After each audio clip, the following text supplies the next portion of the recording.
Pork یعنی کہ سور، اس کا گوشت اسلام میں کیوں حرام ہے، اس کے آج ہم فیکٹس ڈسکس کریں گے، میڈیکلی بھی، اسلامکلی بھی، اور سائنٹیفکلی بھی۔ تو جو پورک ہے، پورک میں سب سے پہلے جو اومیگا 6 فیٹی ایسڈز ہیں، اس کی کوانٹٹی بہت زیادہ ہوتی ہے۔ اومیگا 6 فیٹی ایسڈز ہماری باڈی کے لیے ضروری ہیں، لیکن ایک حد تک۔ جو پورک ہے اس میں جو ہے 14.2 گرام جو ہے اومیگا 6 فیٹی ایسڈ کا پایا جاتا ہے، جس کی وجہ سے آپ کے اندر جو آٹو امیون ڈیزیزز ہیں، coeliac disease, hyper tension, diabetes type 1، اس کے علاوہ ریمیٹائڈ آرتھرائٹس، اس کے چانسز بڑھتے جا رہے ہیں۔ اکارڈنگ ٹو ریسرچ 65 ایئرز میں آٹو امیون ڈیزیزز بہت زیادہ لیول پہ بڑھتے جا رہے ہیں، ہائپر ٹینشن کے کیسز بڑھتے جا رہے ہیں، کینسر کے کیسز بڑھتے جا رہے ہیں۔ پورک کے اندر اگر آپ پورک کا گوشت کھاتے ہیں، اس کی وجہ سے آپ کو وارم ہو سکتا ہے، راؤنڈ وارم ہو سکتا ہے، اسٹیپ وارم ہو سکتا ہے۔ جو سب سے زیادہ ڈینجرس وارم ہے وہ اسٹیپ وارم ہے۔ تو اس کا کیا ہے، اگر اچھے سے اس کا گوشت پکا کے کھاتے بھی ہیں، اس کے باوجود بھی وہ جو اس کے انڈے ہوتے ہیں، ایگز ہوتے ہیں، وہ آپ کے انٹسٹائن میں چلے جاتے ہیں، اور انٹسٹائن میں وہ پھر آپ کے لاروا سٹیج میں جاتے ہیں، اس کے بعد اڈلٹ سٹیج میں جاتے ہیں۔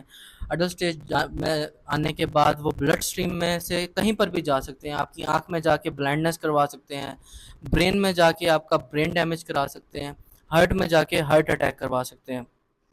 تو سور کے گوشت کے بہت سارے نقصانات ہیں، اور اب دیکھا جا رہا ہے کہ امریکنز کے یا ویسٹرن کنٹریز میں 50% جو ہیں ہائپر ٹینشن کے کیسز بڑھ گئے ہیں۔ مطلب کہ اتنے زیادہ ہائپر ٹینشن کے کیسز بڑھ رہے ہیں، ان کی امیونٹیز لو ہو رہی ہیں، تھائروسکلروسس کے چانسز بڑھ رہے ہیں۔ تو یہ سب چیزیں کیا ہیں، صرف اور صرف پورک کا گوشت کھانے کی وجہ سے یا سور کا گوشت کھانے کی وجہ سے ہو رہا ہے۔ جو اومیگا 6 فیٹی ایسڈ ہیں شیپ میں بھی پایا جاتا ہے، لیکن شیپ میں صرف 2.7 گرام پایا جاتا ہے ایز کمپیئر ٹو پگ۔ تو جو ریشیو ہے، آفیشیل ریشیو ہے جو ہماری باڈی کو ریکوائرڈ ہے، اومیگا 6 کی 4، اور fatty acids omega 3 fatty acids کی جو ہے وہ 1، 4:1 یہ نارمل ہے۔ لیکن آج کل جو ریشیو چل رہی ہے ویسٹرن کنٹریز میں وہ 15:1، مطلب کہ اتنی زیادہ ہائی اماؤنٹ میں ہائی ریشیو چل رہی ہے، جو کہ ان کے لیے کینسر کا چانسز زیادہ ہیں، امیونٹی کے چانسز زیادہ بڑھتے جا رہے ہیں۔ تو اسلامک ویو سے اگر ہم بات کریں تو قرآن میں 4 پلیسز پہ یہ بتایا گیا ہے کہ پگ کا گوشت، پورک کا گوشت یا سور کا گوشت حرام ہے۔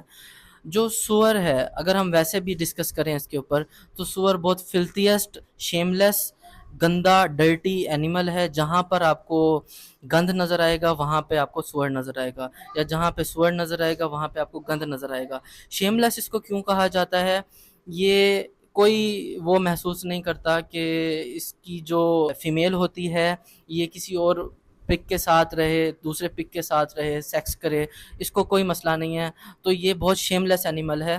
تو امریکنز میں بھی دیکھ لیں کہ یہ چیزیں بہت ہی زیادہ عام ہوتی جا رہی ہیں، اڈلٹری بہت زیادہ عام ہوتی جا رہی ہے۔